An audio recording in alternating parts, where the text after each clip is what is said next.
Et si les lois de la nature étaient déjà les mêmes, bien avant l'homme? À une époque où les continents tremblaient sous les pas des géants, la lutte pour la survie n'était pas une exception, c'était la règle. Ce premier épisode plonge dans le destin du dernier titan d'un monde oublié, un colosse condamné par les mêmes lois qui régissent encore la vie aujourd'hui.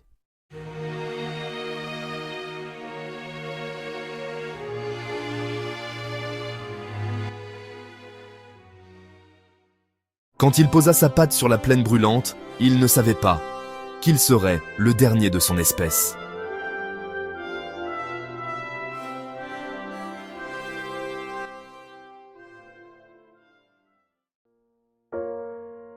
Dans les âges anciens, bien avant que l'homme ne rêve de conquérir la Terre, des créatures titanesques régnaient sur des continents sauvages. Mais même les géants finissent par tomber.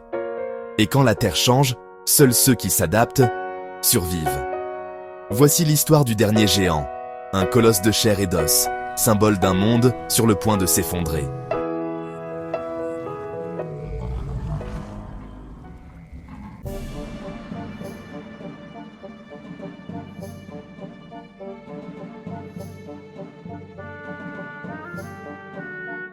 Il dominait les plaines, entouré de forêts immenses et de rivières sans fin.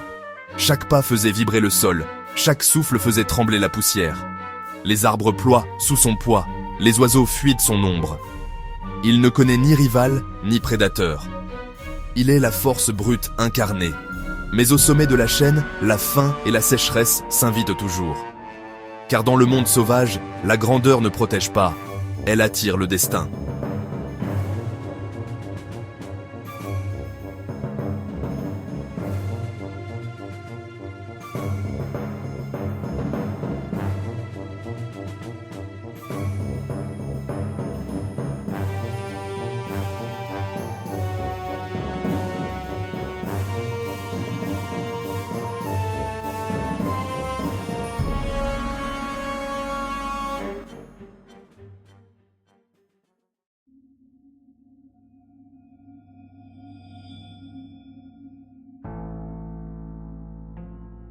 L'âge d'or des titans touche à sa fin.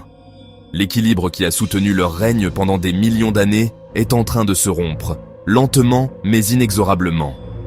Le monde lui-même, autrefois un jardin d'abondance, se retourne contre ses plus grands enfants. Le climat se dérègle. Les pluies, autrefois généreuses et prévisibles, se font rares, devenant un souvenir lointain et précieux. Les grandes rivières, artères vitales de ce monde, se retirent, laissant derrière elles des lits de craie et de silence. Les herbes jaunissent, les fougères géantes se recroquevillent et meurent. La nourriture se raréfie, transformant chaque jour en une lutte désespérée pour la survie. Au sud, la terre gronde. Des volcans crachent des cendres qui obscurcissent le ciel, étouffant la lumière du soleil et empoisonnant les dernières poches de végétation. Une fine couche grise recouvre le paysage. Un linceul pour un monde mourant. Notre colosse, l'un des derniers de son espèce, avance, affamé. Chaque pas est un effort immense, sa respiration est lourde, un souffle rauque dans le silence oppressant.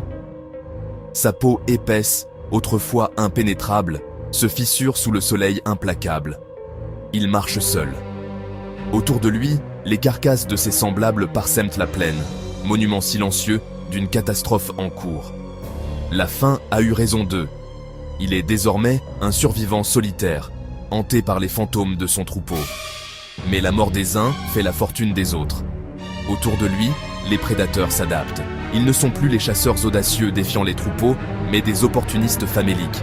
Ils sont devenus plus rapides, plus rusés, se déplaçant comme des ombres dans la brume de chaleur. Leurs silhouettes furtives se découpent à l'horizon, une promesse constante de danger. Les cris des carnivores résonnent au loin. Ce ne sont plus des défis lancés aux puissants, mais des disputes sinistres pour les restes des vaincus. C'est un rappel cruel que dans ce nouveau monde, même les plus grands peuvent tomber. Les vents se lèvent, non plus pour apporter la pluie, mais pour soulever des tempêtes de poussière qui brûlent les yeux et assèchent la gorge. Le sol lui-même se fissure sous l'effet de la sécheresse. La terre semble se liguer contre les derniers survivants, effaçant les traces de leur passage, brisant le sol sous leurs pas. Chaque craquement est une menace. Chaque glissement de terrain, un piège potentiel. Dans ses yeux anciens, Où brillait autrefois une force tranquille, se lit maintenant la peur. Ce n'est pas la peur d'un prédateur, mais une angoisse plus profonde, plus existentielle. C'est la peur d'un monde qu'il ne reconnaît plus. Un monde où le ciel est cendre, où la terre est poussière, et où la solitude est son unique compagne. Poussé par l'instinct et un dernier souffle d'espoir, il continue sa marche, une quête désespérée pour une feuille verte, une gorgée d'eau, un signe que la vie n'a pas totalement abandonné cette terre dévastée. Depuis des jours, le colosse marche. Il ne sait plus où il va, ni pourquoi. Seul l'instinct le pousse en avant, à travers ce paysage dévasté qui fut son royaume. Chaque souffle est un effort, chaque mouvement, une douleur. Le soleil a craquelé sa peau, et la faim tenaille ses entrailles. Il est le dernier écho d'un monde qui n'est plus.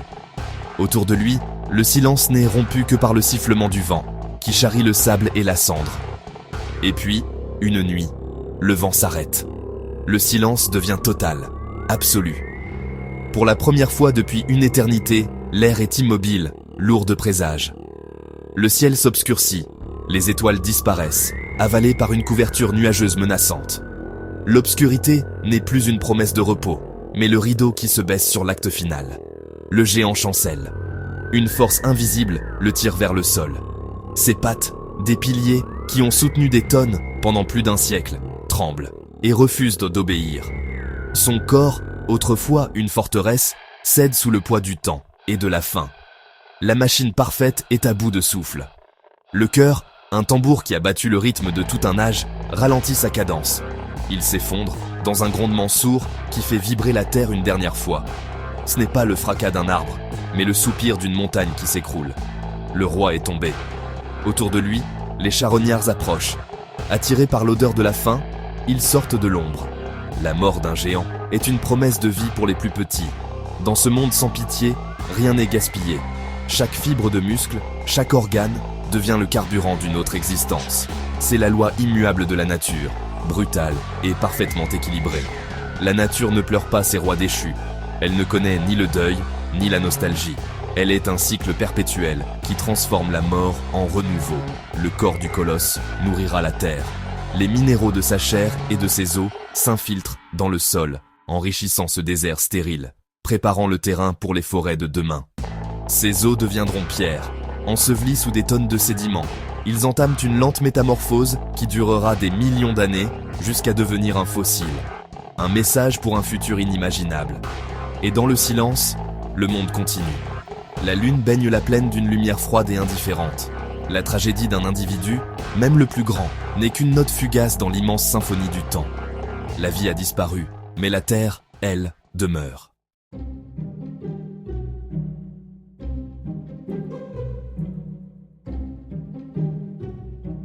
Le silence qui suit la chute du géant est absolu.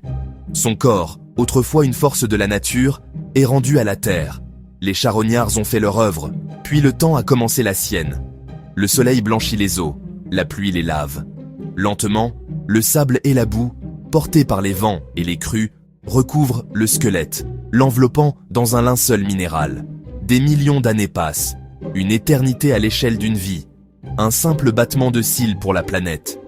Les continents dérivent, redessinant les cartes du monde. Des montagnes naissent et s'érodent. Des océans s'ouvrent et se referment. Et sous des centaines de mètres de roches, le géant dort, son souvenir emprisonné dans la pierre. Le vent polit les pierres à la surface, ignorant le trésor qu'elles renferment. En dessous, une alchimie silencieuse s'opère. Molécule par molécule, la matière organique cède sa place au minéral. Les os deviennent fossiles, transformés en un témoignage indestructible, une archive de la vie passée. Le dernier titan est devenu une partie de la Terre elle-même. Et un jour, bien plus tard, un être nouveau marche sur ces terres. Une créature curieuse, fragile, pensante. Ses mains, si différentes des griffes et des crocs qui dominaient autrefois, sont faites pour créer, pour chercher, pour comprendre. Guidé par une intuition, par le hasard d'une érosion qui révèle un fragment d'os, il creuse, et il exhume le squelette du colosse. L'homme contemple le dernier géant. Face à ses vertèbres plus grandes que son torse, à ce fémur plus haut que lui, il ressent un vertige. le vertige du temps profond. Il touche la pierre froide, essayant d'imaginer la chaleur du sang qui a un jour parcouru ses os. Il cherche à comprendre ce qu'il fut. Un roi sans couronne, une montagne de chair et de sang animée par un cœur puissant. Et en le regardant, il s'interroge sur ce que lui-même pourrait devenir. Car dans ce squelette monumental, il ne voit pas seulement un passé révolu, mais un miroir de sa propre condition. Car les lois qui ont abattu ces colosses sont les mêmes qui régissent encore notre monde. La nature n'a pas de favoris. Elle ne connaît que l'équilibre, le changement, l'adaptation. Seules les espèces changent. Les titans d'hier ont laissé place aux géants d'aujourd'hui. L'éléphant qui parcourt la savane, la baleine bleue qui sonde les abysses. Ils sont les héritiers, les lointains échos de cette grandeur passée, soumis aux mêmes impératifs. Les règles, elles, demeurent. S'adapter ou disparaître. C'est la loi fondamentale, gravée non seulement dans la pierre des fossiles, mais dans l'ADN de chaque être vivant. Et tant que la Terre tournera, tant que le soleil se lèvera sur des paysages en perpétuelle transformation, les lois du monde sauvage, les lois du monde perdu, continueront de dicter le destin du vivant, nous rappelant humblement notre place dans la grande et magnifique histoire de la vie.